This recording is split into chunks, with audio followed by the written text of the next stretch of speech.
himself to a life such as mine, and consider me worth every minute of time to rescue a sinner like me. When I think of my Savior alone on the cross, I know without him that my soul would be lost if he had not been willing to suffer the cost to rescue a sinner like me. To rescue a sinner like me, Lord, to rescue a sinner like me. He abandoned his throne and his kingdom above to rescue a sinner like me.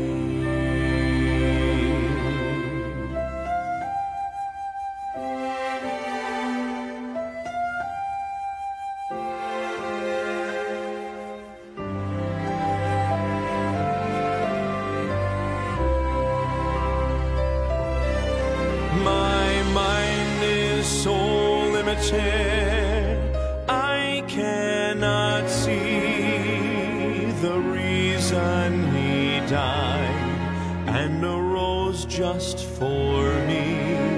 So unworthy was I, yet he came willingly to rescue a sinner like me. To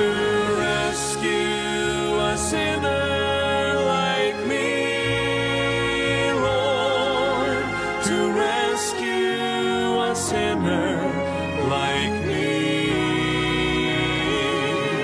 He abandoned his throne and his kingdom above to rescue a sinner like me.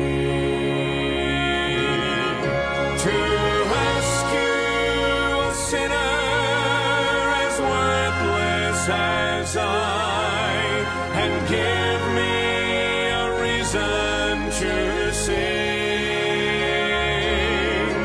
It's so hard to believe, but it happened to me. Hallelujah to Jesus, my King, my King.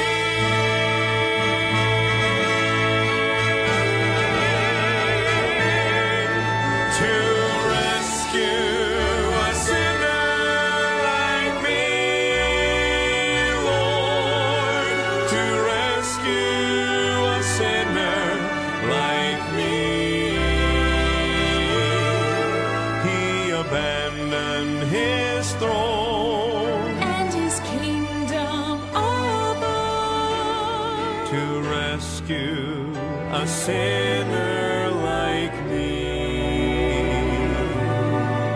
He abandoned his throne and his kingdom above to rescue a sinner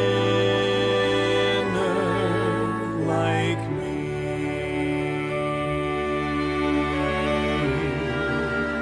A sinner like me.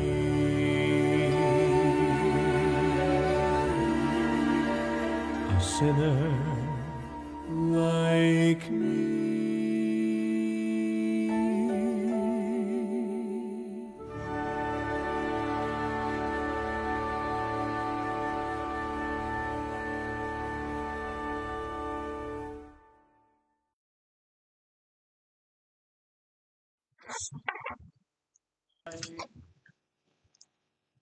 Bless morning to each everyone. Good morning, and I believe the Lord will bless us this morning, and I believe the Lord will continue to bless each everyone, and I believe the Lord will give you access, strength, and guidance whatever you are. My prayer is that God will help you to see the real reason of life. Magandang umaga po sa inyo po at salamat po sa Panginoon na tayo po ay pinagtipon niya at mapagpalang umaga po sa bawat isa. Salamat po sa Panginoon na tayo po ay naparito. Let's check our sound check. Let me see if my sound is clear here. Para makasigurado po tayo na maayos ang ating pagtanggap ng salita po ng Diyos. Magandang umaga po sa bawat isa. Magandang umaga po sa mga nandito na. Si Sir Ronald, good morning. And si Don Lasio, good morning po. Morning, Sir Daniel Pereza from Hungary, Europe. Pambira, nakakarating na tayo sa Europe. Ay mapagpalang umaga po sa inyo dyan. Good morning, Brother Don Lasio, all the way there from Hungary, Europe. Wow, I really praise God that our program is not only nationwide, but all over the world, especially there in Europe. Good morning, my wife, Maria Crizel. Good morning, Ma'am Jingle Oliver. Good morning po sa inyo, and I really praise God that you keep on tuning in our program all the way there in San Pedro, Laguna, Philippines. Morning, Sister Lady Lee, all the way there in Perth, Western Australia. Morning, Brother Jobs, and good morning to all of us here. Good morning, Sister Ging, sa Ladaga family, all the way there in Perth. Diyan na ba si Engineer? And sisters in our brothers sisters in Perth. And good morning to Nanay Amelia Ulitan. So kung makita dito si Nanay, si Nanay Elsa Abrera. Alright, tsaka si Bona, Sister Bona. Okay, sa mga brothers sisters natin dyan sa mission sa Perth, please join in our program this morning. Alright, so I hope we're excited at tayo po ay pinagpala kahapon. Marami tayong natutunan mula sa salita ng Diyos. At naniniwala ako na pagpapalain tayo ngayong umaga. Bago po yan lahat, tayo muna ay magbabasa ng salita ng Diyos. Open our Bible, please. I have always my Bible. Okay? I believe you have always also have a Bible. 2 Samuel, brethren. If you're there, say aloud, Amen. Diyan na po kayo. Amen. 2 Samuel chapter number 16 at tayo po ay magbabasa. Chapter 17. And I believe the Lord will bless us this morning. And we talk about developing a strong faith to God. Like what is said here, if we are maturing in the Lord, if we are growing up in the Lord, the faith that you had this morning all to be stronger than the faith that you had when you first believed. Because faith, the Bible says, is the substance. Substance means foundation. Faith, brethren, is the attitude to trust God and to be trusted by God. Faith, brethren, I want you to understand, is the very foundation of our Christian life. Okay? Faith don't care about the outcomes, but faith just trusting God no matter the outcomes. All right? So let us read verse 1 to verse number let us read in verse number 5 to verse number 14.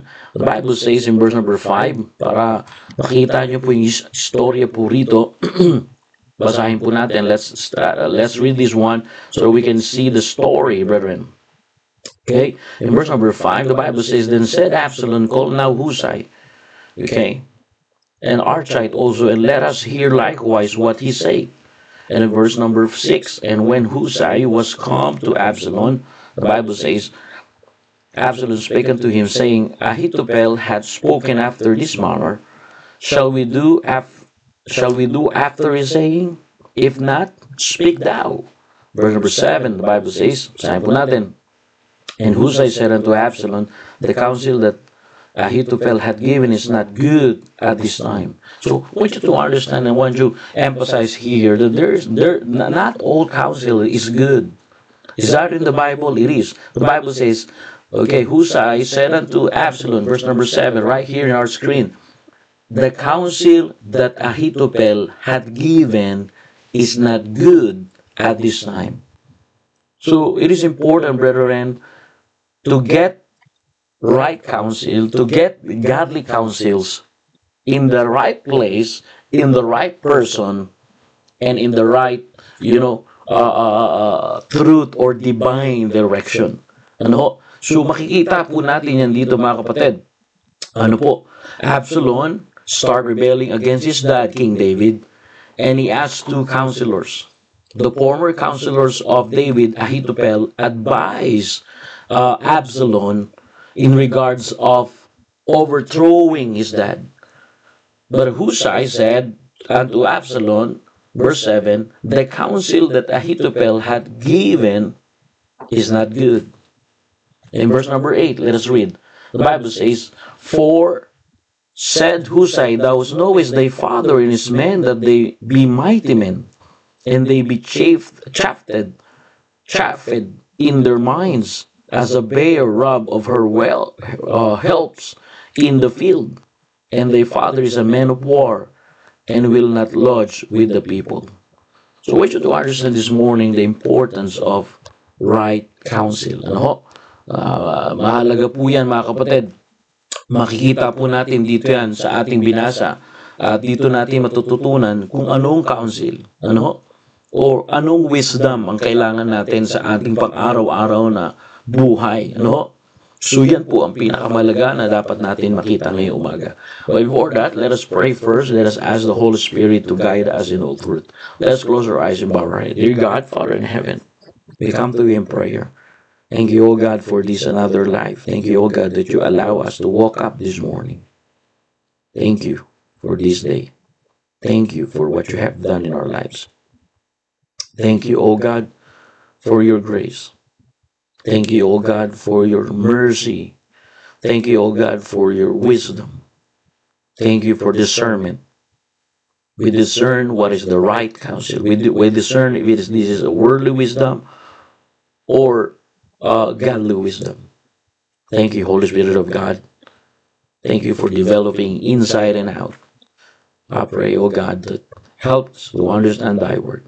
And I pray that you give me wisdom so that I can pass your information to your people. Because without you, O God, we're just good for nothing. And thank you, O God, for your help. Thank you for bringing us here this morning. And bless your people as I share your words to your people. Forgive us in our sins and cleanse us from our iniquity. This is our prayer. In Jesus' name, amen and amen. Alright, good morning again at magandang umaga po sa inyo dyan. Musasan man kayo ay mapagpalang umaga po sa inyo. I hope tayo po ay ready na sa pakikinig ng salita po ng Diyos. Kayo po ba ay ready na? Kayo po ba ay ready na sa pakikinig ng salita ng Diyos? Ha? At kung ready na kayo, ay magpapatuloy po tayo sa gawain po ng Panginoon. Gusto ko po makita nyo po rito sa ating binasa kung ano po yung magandang advice or counsel na pwede natin pakinggan. Ano ho? Napakalaga po niyan sa buhay natin bilang mananampalataya. Ano? Tandaan po natin, bilang mananampalataya, kailangan natin ng mga payo na magpapalakas pa sa ating pananampalataya. Naroon na po kayo. Makikita po natin dito, pinayuhan ni Ahithophel si Absalom. Naroon na po kayo. Pinayuhan po ni Ahithophel si Absalom na agad salakayin ang kanyang tatay na si Haring David. Nandito po sa verse number 1 to verse number 5, alright, Ahithophel planned, alright, to destroy David. That's why Ahithophel advised or counsel Absalom, alright, or Ahithophel advice was sheep and strategic, you know. And you will understand here, he advised Absalom to plan to attack his dad David immediately. Right here in the text, while David was weary and weak. And that's the case, brethren. That's what happening in our lives. All right? Our enemy is not our brothers. Our enemy is not our church members. Our enemy is not our family members. Our enemy is Satan. Satan is our enemy. So David understood that his enemy is not his son that rebelling against him. David knew that the enemy, the ultimate enemy of human being is no other than Satan. But David knew how to combat it. David knew how to, rely on and depend on and develop his faith to God. But I want you to see here what kind of counsel, what kind of wisdom that we need to receive from others. Absalom, starting rebelling against his dad, and he received, advice, Ahithophel's advice, that he going to attack David immediately while David was weary and weak. You know what is that? What we can learn here? The application here in our lives, very simple, brothers and sisters in the Lord, especially to our church members of Newman and Perth, Western Australia. Minsan, ang payo ng tao ay matalino, pero hindi makadiyos. Saka makakita, yung tatay mo ay hari, at saka makakita na tumatanggap ka ng advice kung paano mo sasaktan ang tatay mo. Tari na po kayo? Hello, double po ang sound, Pastor Daniel. Hindi ko alam bakit double. Okay. Alam ko na kung bakit double. Yan. Thank you, wife. Thank you. Saan ka nakakita, mga kapatid, na itong si Absalom nakikinig sa payo kung paano saktan yung tatay. Ay mga kapatid, ano ba ang utos ng Biblia? Ang utos ng Biblia, galangin mo ang iyong tatay, galangin mo ang iyong nanay. Yan po ang makadiyos na payo. Pero itong payo na nakikita po natin sa salita ng Diyos, na ipinasulat na hindi tinago ng Diyos, ay payo para magrebelde sa iyong tatay.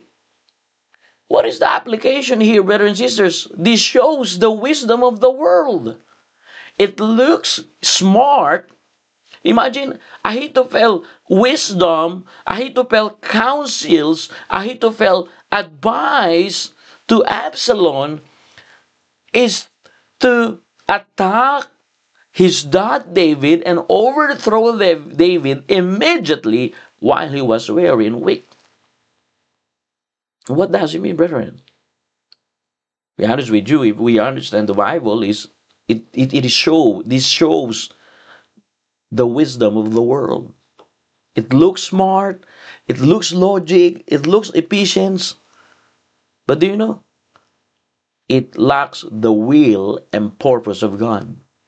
The purpose of God to Absalom is to honor his dad David. The purpose of God in our life is, children, honor your father and thy mother. Your purpose in life, children, is to honor your father, to honor your wife. Yeah, we have also a not perfect father. We have also not perfect mother. But do you know, every time we honor our father and our mother, it shows our honor to our Heavenly Father.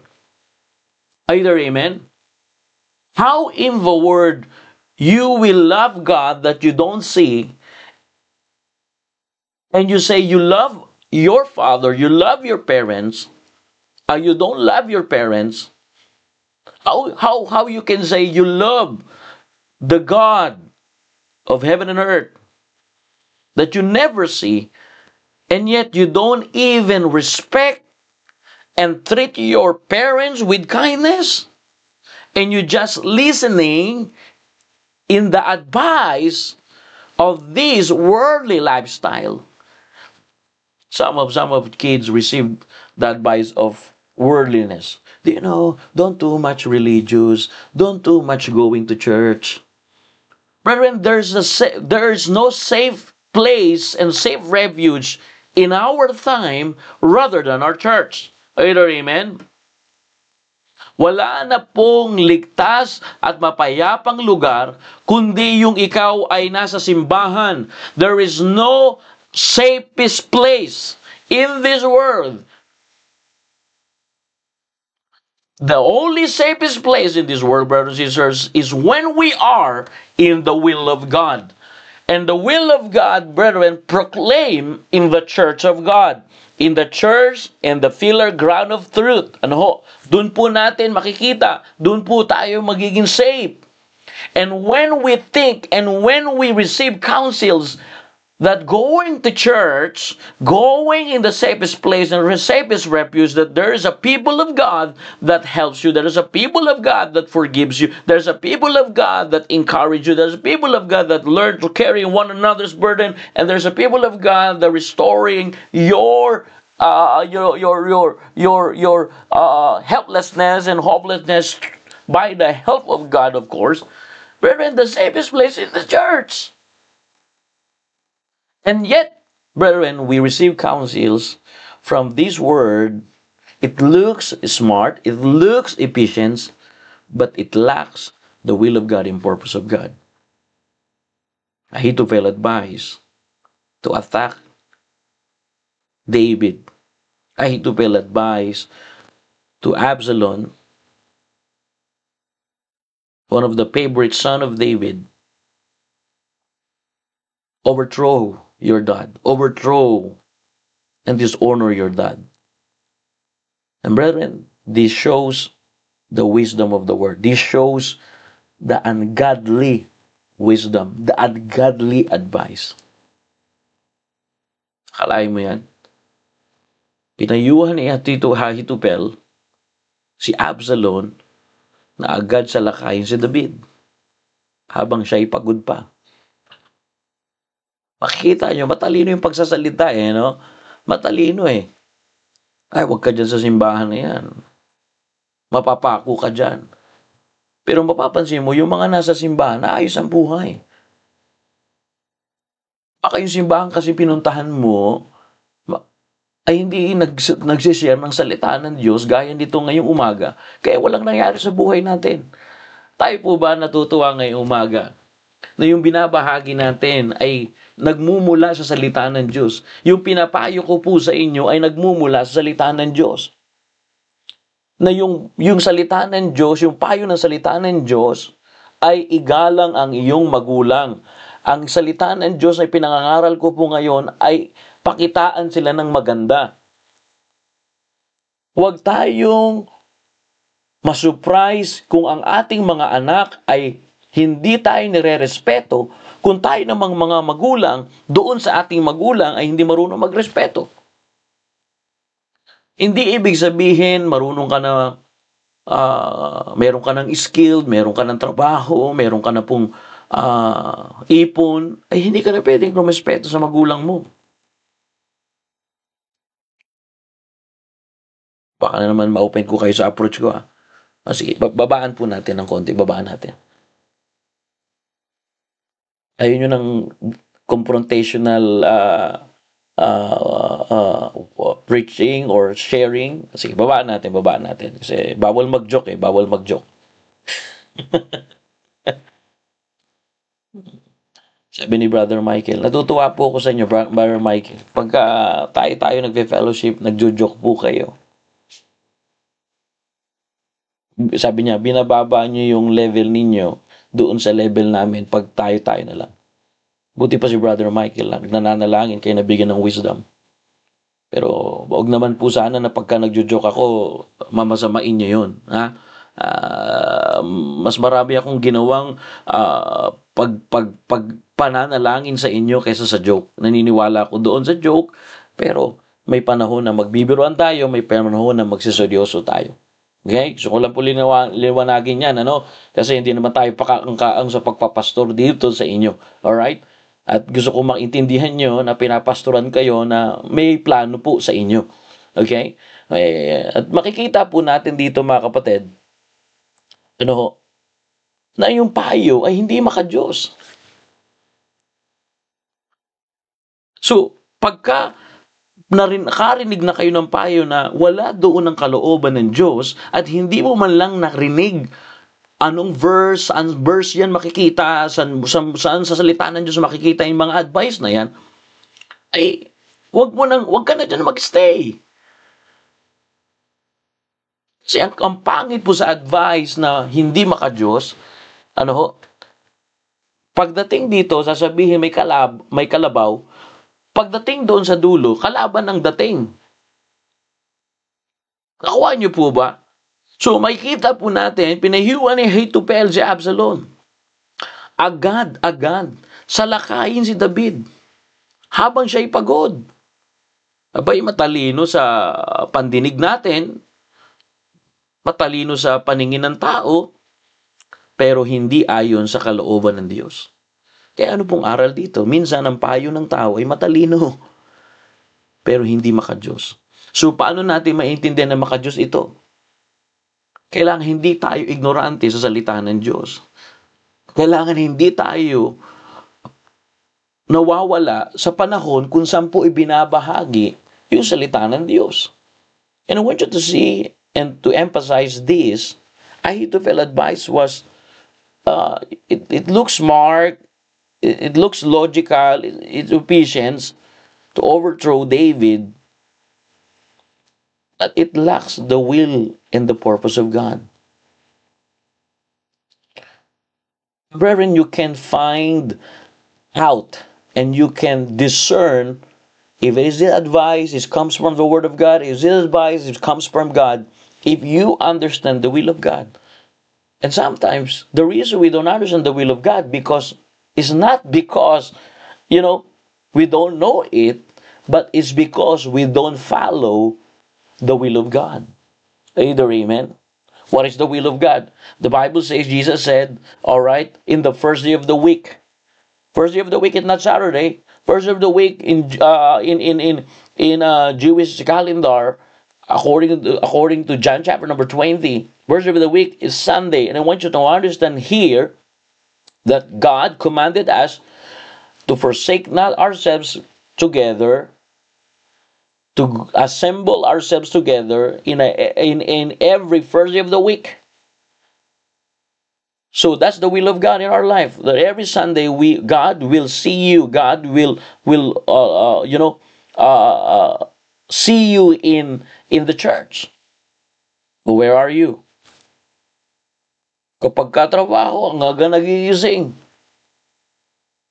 Hindi talaga magkadara pa. Wag lang ma-absent sa trabaho. Pero pagkalinggo, late pa. Sa likod pa uupo. Alam niyo, pagka-late ako, sa likod talaga ako nauupo kasi wala nang bakante yung harapan Kaya gagawin ko, aagahan ko ang gising, maliligo ako ng maaga, mananalangin ako ng maaga, magbe-breakfast ako ng maaga kung meron man o wala, pupunta ako sa simbahan ng maaga, at mauna ako sa upuan sa harapan. Members, wag niyo sanayin na ipaparamdam niyo sa pastor ninyo na dahan-dahan kayong nagpapakita ng hindi pagsunod sa kalooban ng Diyos. Tatandaan natin, hindi mo ginawa sa Diyos yan, hindi mo ginawa sa tao yan, ginawa mo sa Diyos yan. Remember, whatsoever we do it heartily, not unto men, but unto God. So we obey God's will, we follow God's will, and we can understand God's will if we have knowledge and we grow in the knowledge, we grow in the grace and the knowledge of the Lord Jesus Christ. And when we have that, brethren, we can understand the will and the purpose of God. And every time we receive counsels from others, every time we receive advices, the wisdom of the world, that advice to our children, that advice to every church members and every parents here. It looks smart, look logic, patient, but when you have the Word of God, brethren, you will find out it lacks the will and purpose of God. And what we going to do? Reject it. Hindi ka na kailangan mag-stay doon. You see, brethren? So, I want you to see here the difference of the wisdom of man without the wisdom of God. Either amen. So, to our viewers this morning, I want you to see here that Ahithophel said to Absalom in verse number 1 to 4, "Let me now choose out 12,000 men, and I will arise and pursue after David this night." So his plan was to attack while he was very and weak. What does it mean, brethren? Human wisdom without God leads to corruption. Human wisdom without God leads to destruction. And let me tell this, no matter how strategic or intelligent the plan appears, if God is not in it, it will fail. Either amen. If you have a Bible, turn with me in 1 Corinthians chapter number 1, verse 25, brethren. 1 Corinthians chapter 1, verse 21, verse 25. Ano po ang sabi po ng Biblia ngayong gabi? Ngayong gabi tuloy. Okay, ngayong umaga. Sabi po ng Biblia, 1 Corinthians chapter number 1, very popular verse. I don't know if you know this one, but I'm gonna read it for you. 1 Corinthians chapter 1, verse 25, the Bible says, the Bible says, "Because the foolish of God is wiser than men, and the weakness of God is stronger than men." So what does it mean? Wisdom of man without God leads to destruction. And brethren, we need to learn. We need to open our mind. We need to accept the truth of the matter that without God, with the wisdom of man without God leads to destruction. No matter it looks smart, no matter how strategic or intelligent of a plan appears, if God is not in it, it will fail. Nagsayang lang tayo ng oras, nagsayang lang po tayo ng panahon, nagsayang lang po tayo ng pera, nagsayang lang po tayo ng mga bagay-bagay na kapag ang wisdom pa rin natin ang nasusunod, hindi pa rin wisdom ng Diyos. Ngayon, paano natin maintindihan na wisdom po ng Diyos? Kapag tayo na po ay nagpapamuhay ng salita ng Diyos. Kapag sinabi ng salita ng Diyos na tayo ay dapat nakikinig sa payo ng isang mangangaral mula sa salita ng Diyos, dapat makinig tayo dyan. Huwag na tayo makinig sa anumang naririnig natin. Ay minsan, yung pastor mo nagpipreach na sa iyo, nagtuturo na sa iyo, mas marami ka pang pinaniniwalaan sa YouTube na pinapanood mo. Wala naman, hindi pa naman natin kilala yung tao na yun. Hindi mo alam kung saan niya kinuha yung ganung propesiya. Mas marami tayo in-spend na makinig sa mga YouTubers kaysa doon sa programa ng simbahan natin. Na hindi naman aksidente, ba't ka nakarating sa simbahan na ito? Naniniwala ka ba na walang aksidente sa Diyos? Naniniwala ka ba na walang coincidence sa Diyos? Na ngayon, nagkita-kita tayo rito. Ngayon, nandito na, binigyan na kayo ng mga ngaral, binigyan na kayo ng preacher. Tapos, hahanap ka pa ng iba. Sana hindi ka na dinala rito ng Diyos. Kung doon ka lang din lalago sa preacher, YouTuber, pastor, o preacher, YouTuber, why God allows you to be here in our church? Why God allows you that God assigned me to you? We don't believe in coincidence and accidents. And why God allowed that? It means God wants to help you to develop and to grow your faith in Him. In the right man, in the right place, in the right church. There is no perfect church, but there is a right church that proclaim the truth, that proclaim the gospel. Not prosperity gospel, but the gospel of the Lord Jesus Christ. Death, burial, and resurrection of the Lord Jesus Christ. And by the way, we preach repentance. Yeah, we giving gospel tracts 100%, going to heaven, but we preach repentance. I remember some pastors criticized that gospel tracts that I preach and I share to the streets and to this place. I don't care. My care is in gospel tracts there's acceptance and repentance there. Because the Bible says human wisdom without God leads to destruction. Is that in the Bible? It is. First Corinthians chapter 1 verse 25. If you have time, just read it in your own. But I gotta read it to you again. Because the foolish of God is wiser than men. The wickedness of God is stronger than men. See? So what does it mean? No matter how you are intelligent, no matter how you so-called you are professionals and you have lots of educations and you have there's nothing wrong that you have a secular education. But my question: are you just relying on in your secular education only? Your secular education only is the cocoa of the wisdom and knowledge of Jesus Christ. I have secular education, but my theology schooling cannot comprehend it, or my secular education cannot overtake my theology education. Because I believe theology, or when we say theology, study of God, to our Bible student, congratulations. At salamat sa Panginoon na tapos kayo, marami dyan nakapasa po. At marami ding sana makapasa. Okay? Hindi pwedeng yung alam mo sa Panginoon ay mas mataas doon sa mga natutunan mo sa mundong ito. Remember, the Bible says that the Lord, the fullness of the earth is of the Lord. So no one can say that the education in this world can overtake or higher than the education about God.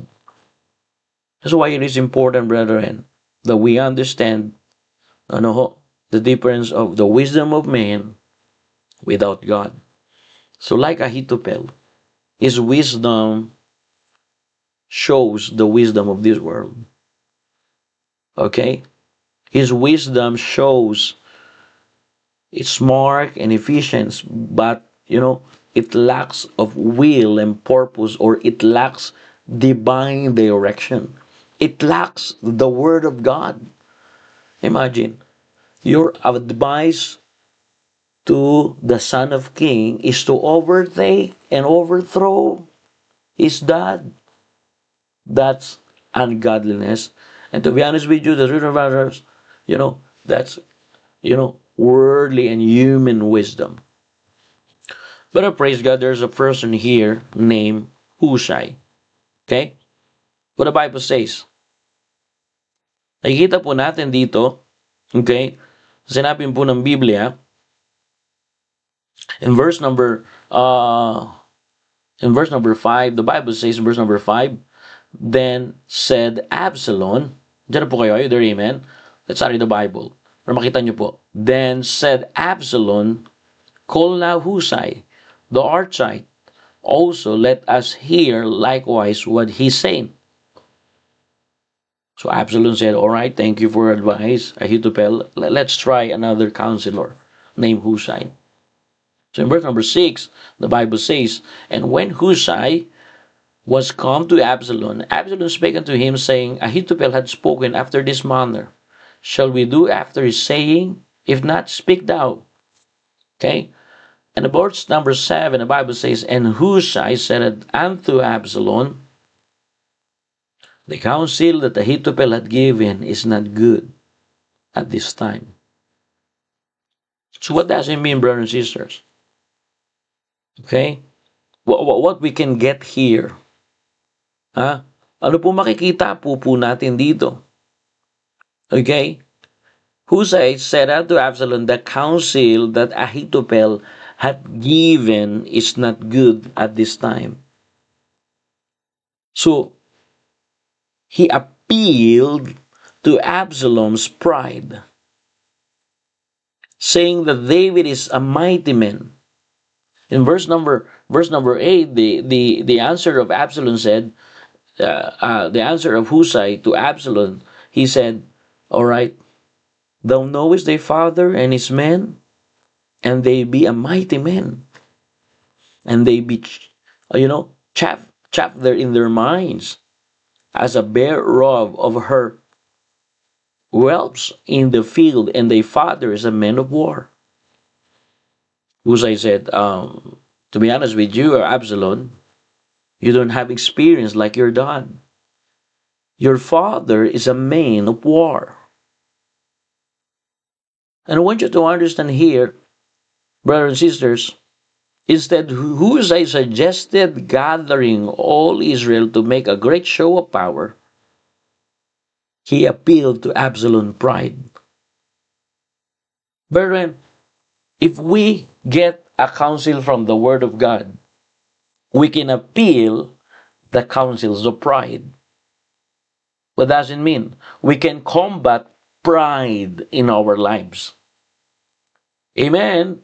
Kapag meron po tayong naririnig na mensahe, palagi tayong nakikinig ng magandang at makadiyos na mga payo, mga kapatid, yan ang pipigil sa mga mapagmataas o sa ating mapagmataas na naisin.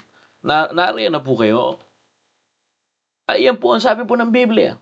Abay, talagang gusto pakitaan ni Absalom itong tatay niya na kaya niya din. Mga kapatid, mga anak, huwag niyong irerespeto ang inyong magulang kapag meron na kayo.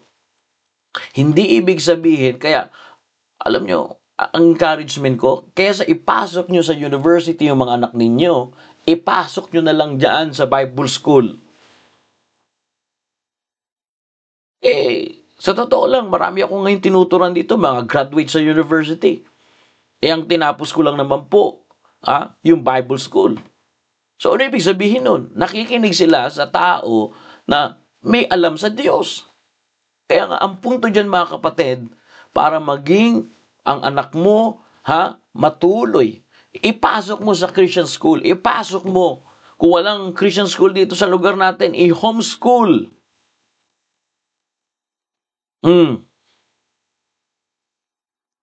Maingat na tayo dyan mga kapatid.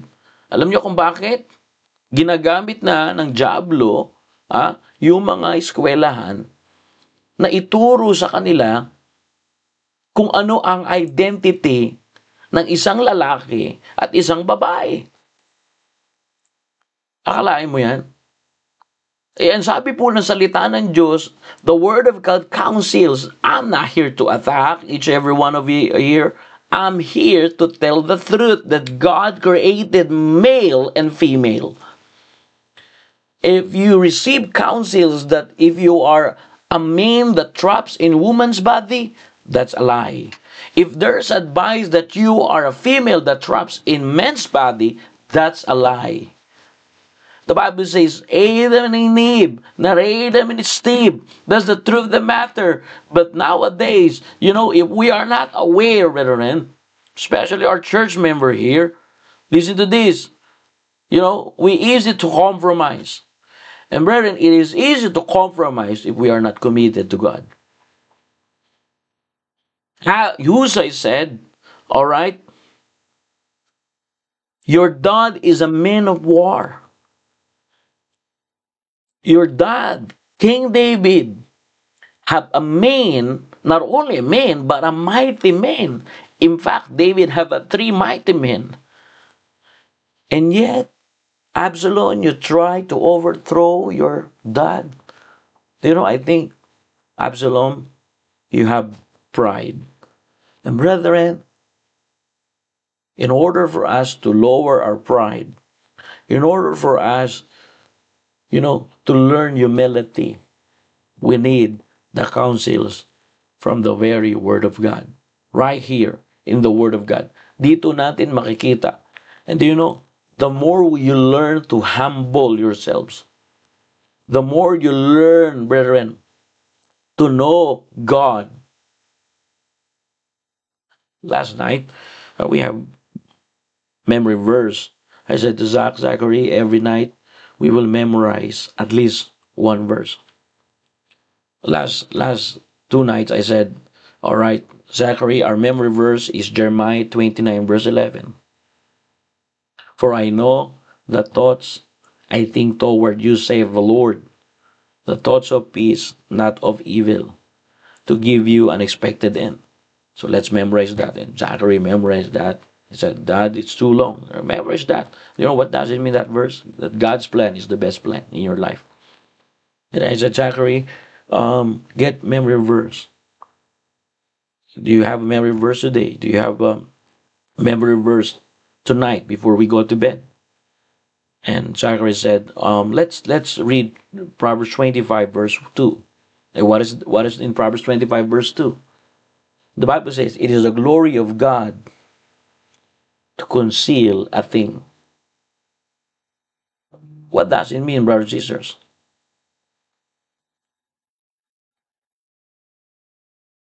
And the Bible says, and the kings search out a matter. And Zachary memorized that. And when Zachary gave me a verse, I get something in the truth of God. It is the glory of God to conceal a thing. And this coming Sunday, going to preach that. But I want you to understand here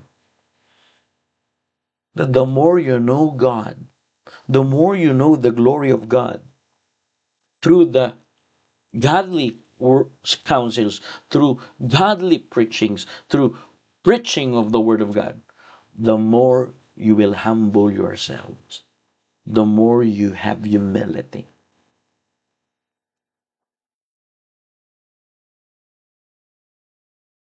Morning, I want you to see this morning that the right counsel, a godly counsel, combat pride in our lives. Is that in the Bible? It is. And Hushai said it to Absalom, the counsel that Ahithophel had given is not good at this time. So Hushai said, he appeals to Absalom's pride, saying, David is a mighty man, and his soldiers are valiant. David is your father is a man of war. Hushai said, you don't attack hastily. So, they should not attack hastily. So, makikita nyo po rito na yung mensahe ni Hushai para kay David at para kay Absalom, yung advice ni Hushai para kay Absalom ay para alisin yung yabang niya. Kaya nga, pagka nakakarinig tayo ng advice mula sa salita ng Diyos, tuturuan tayo magpakumbaba noon. Aalisin yung yabang natin. Yan ang kagandahan sa simbahan natin. Nagtitipon-tipon tayo. Hindi para, uy, ikaw, di ba may mga tipon na ang pinapakita na lang puro yung na-achieve nila, puro yung kung ano natapos nila, puro kung ano yung meron sa bangko nila. Pero hindi mo makita kung ano yung ginagawa ng Diyos sa kanila. Hindi ba tayo natutuwa dito sa simbahan natin na pinag-uusapan natin lagi yung ginagawa ng Diyos sa buhay natin? Na anumang meron tayo rito, hindi natin pwedeng pagmalaki. Dahil lahat ng meron tayo rito, mga kapatid, ay galing sa Diyos. At hindi mo kayang dalhin yan. Pag namatay ka, iiwanan mo dito yan. Hindi mo kayang dalhin sa langit. Ang madadala mo lang yung pagpapakumbaba mo sa harapan ng Diyos. Huwag mong dalihin balang araw yung pagmamataas mo at hindi mo pagkakilala sa Diyos. Balang araw, haharap ka sa Diyos. Yan ang katotohanan. Haharap ka sa Diyos. Haharap po tayo sa Diyos. At kung wala po tayong pagpapakumbaba, ang madadala mo sa langit, yung yabang. Pero wala po tayong madadala rito. Lahat na meron tayo ngayong umaga ay bunga ng biyaya ng Diyos, bunga ng pagmamahal ng Diyos, bunga ng ginawa ng Panginoong Jesucristo sa atin, at lahat ng ginawa ng Panginoong Jesucristo sa atin, yan po para tayo po ay maligtas. Kaya nga sabi ng Biblia, sino mang tumawag sa pangalan ng Panginoon ay maliligtas. Sino man, hindi tayo pinilit ng Panginoon. Nasa sa iyo yan, meron kang pagpili, meron kang pagtanggap sa Panginoon. Pero kung tatanggap ka sa Panginoon, walang tumatanggap sa Panginoon hanggang ngayon, ang sarili pa rin nila ang nasusunod. Wala pa ako nakita na tumanggap sa Panginoon na mapagmataas. Lahat ng kumilala sa Diyos, lahat ng tumanggap sa Panginoon, ay natutong magpakumbaba sa Diyos. Nariyan po kayo? The advice of Husai to Absalom is a godly counsel. Why? Because he just simply saying to Absalom, Absalom, don't forget that your father is a man of war. Don't forget that he's not just become a king. He have a lot of experience. So, he appealed in Absalom's pride. He advised in Absalom's pride. So the lesson is, every time we hear the right counsel, every time we hear a multitude of godly counselors, it lowers our pride. Are you there, amen? Hello?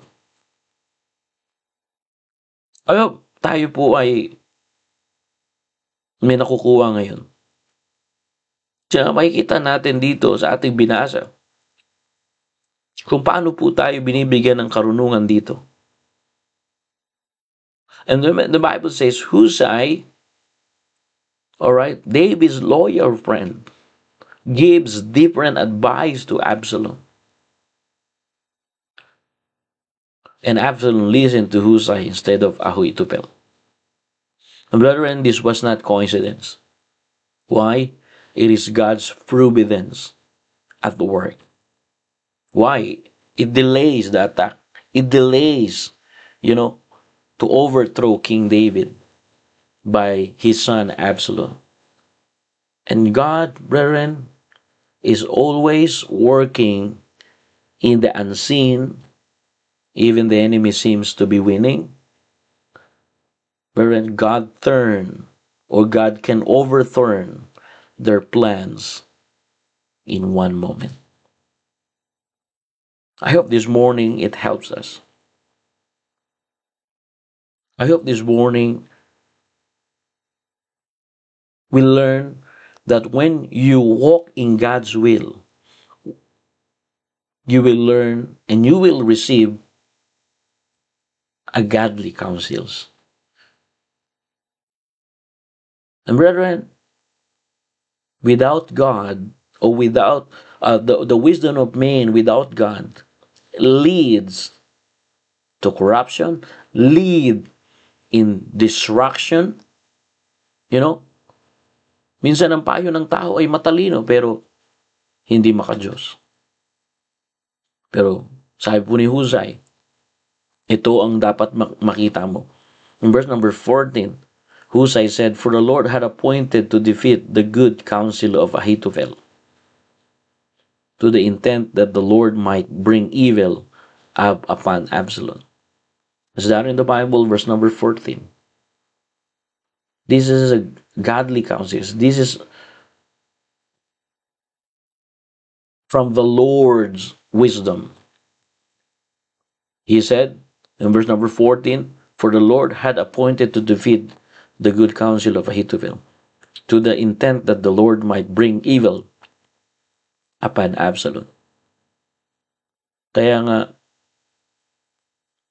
pinayuhan po ni Husai ito si Ahithophel. Doon po natin makikita na yung payo niya ay payo ng isang makadiyos na tao. And I praise God for this morning that we see and we understand the difference, wisdom of this world and wisdom from the Word of God. Counsel of these ungodly people and the counsel of godly people. And I really praise God this morning that it reminds you and me, it reminds everyone that if you receive counsels, learn to discern it, learn to find it if it is in the Word of God. If it is not in the Word of God, if God is not in it, you will fail. You will fail. Magsasayang ka lang ng oras, magsasayang ka lang ng pera, Sabi ng isa, "O, tara, ano tayo, ganito tayo, ganyan tayo." Sige Brad, salamat sa advice mo, pero tingnan ko muna. Kasi sabi ng Biblia, sabi ng salita ng Diyos, sabi ng advice ng salita ng Diyos, ipagkatiwalaan ko ang plano na niya kesa sa plano ko. Pero hindi ko sinasabi na ayaw ko yung suggestion mo, but pagpipray ko muna. Ganun dapat mga kapatid. So, ilo-lower yung pride natin. Hindi yung pagka napaka-emotional natin, may makita lang tayo, meron lang tayong gustong gawin. Abay, gusto na natin gawin agad. Kaya nagpapasalamat ako sa mga kasamahan ko rito sa Newman. Talagang nakasama ko sila sa loob ng 7 taon. Yung iba dyan, talagang 3 years, nagkakaproblema, nagkakaroon ng misunderstanding. 3 years yun. Mas mura yung wala pang 3 years. Kaya dyan sa Perth, 1 year pa lang kayo. Marami ng misunderstanding dyan. Dapat matutunan nyo muna magpasakop, matutunan nyo muna makinig ng counsel na ipinapahayag sa inyo. Ito, pinapahayag ko sa inyo to, counsel to mula sa salita ng Diyos. Makinig. Makinig po kayo. Huwag nyo pairalin yung emosyon nyo. Okay? Pagka ang emosyon na ang mauna, hindi na yung salita ng Diyos, yan, mabilis ka na dyan. Pangit sa lalaki yung emosyonal. Okay? Hindi ko masasabing wala tayong emosyon, pero the heart is so deceitful above all things. That's why the Bible says, "Keep thine heart with diligence, for out of it is the issues of life." What is heart? I'm not talking about the pumping organs. I'm talking about the center of all our motives. The soul. It's the heart that the Bible is talking about. So what the Bible says, keep thine heart. And allow the Word of God to penetrate our heart. Allow the Word of God control our heart, our life. Allow the godly counsels rather than worldly counsels. Allow the godly counsels or godly wisdom rather than the wisdom of the world. All right? So I hope it helped us and remind us. Let us come and let us close our eyes and close us in prayer. Dear God, Father in heaven, thank you, Lord, for this great day that you gave into us. Father, we need to share your word with boldness. We need to share your word with courage, because that's what we really need. That's what we need, oh God. That's what I need. That's what our need in our church. I pray, Lord, for your church. Give them humility. Give us humbleness. Teach us. And I pray, oh God, for our brothers and sisters that still wandering, still lost, direct them. Give them wisdom. And I pray also, oh God, for our brothers and sisters that their loved ones died. I pray, Lord, for my mother-in-law that her brother died. I pray, Lord, for Brother Ruel's mother-in-law. Their mother-in-law died. And I pray, Lord, for Brother Mike Flores, that his dad is died. I pray, Lord, for the comfort for each families in our church. And thank you, oh God, for wisdom. Your wisdom overrule human plans. According to your word, Ahithophel wisdom failed. Absalom rebellion failed. But David, the man after in your heart, was preserved because he listened in godly counsels. And we learn that when we face opposition, betrayal, or confusion in our life, we can rest in the truth in your words. Your word says in Psalms 33 verse number 1 that the counsel of you stand forever. And we trust you, O God. Thank you. We honor you, we glorify your name, and we magnify your words. Forgive us in our sins. This is our prayer in Jesus' name. Amen and amen. Okay? Thank you very much, brothers and sisters. At salamat po sa Panginoon. Tayo po ay napaalalahanan. The reason why we have Bible program is to remind us every day. And that's all, brethren. That's what we really need. That's what we need, oh God. That's what we need, brothers and sisters. And we continue to pray to God that God will help us to see the real reason of life. Alrighty, thank you very much. At salamat po sa inyong time dyan. At magandang umaga po sa inyo. At salamat sa pakikinig. Patuloy lang po tayo. Brother Don Lasio, all the way there in Hungary. We'll pray for your family there, and may the Lord bless you there. All right, and Brother Jobs, Brother John Burr, and Anna Lolena, thank you for listening. And to our brothers and sisters, wherever you are, may the Lord bless you. Thank you very much. All the glory belongs to God. See you tomorrow for another episode of Newman Every Morning, developing a strong faith to God.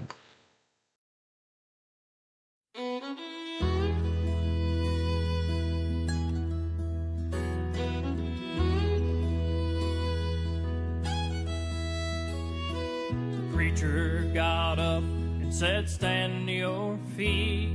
We'll start with a prayer.